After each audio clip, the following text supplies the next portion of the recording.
السلام علیکم ورحمۃ اللہ وبرکاتہ۔ سجدہ صاحب کے متعلق ایک مسئلہ ہے،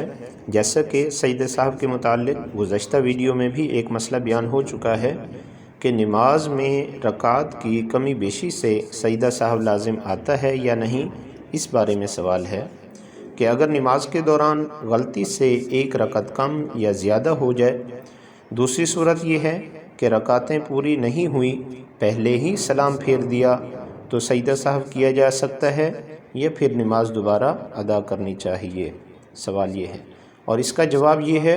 کہ جس شخص کی 3 رکعتیں ہوئی ہوں، ایک رکعت باقی تھی کہ اس نے غلطی سے سلام پھیر دیا، سلام پھیرنے کے بعد اگر اسے یاد آ جائے تو اسے چاہیے کہ اٹھ کر کھڑا ہو جائے، اپنی اس رکعت کو پورا کرے اور التحیات پڑھ کر سجدہ صاحب کر لے، اور دوبارہ تشہد پڑھے اور درود شریف پڑھے اور دعا پڑھ کر سلام پھیر دے تو اس کی نماز ادا ہو جائے گی۔ اور اگر 4 رکعتیں ہو چکی تھیں مگر قعدہ اخیرہ نہیں کیا، غلطی سے 5ویں رکعت کے لیے کھڑا ہو گیا، تو اسے چاہیے کہ واپس لوٹ جائے اور سجدہ صاحب کر کے نماز پوری کر لے،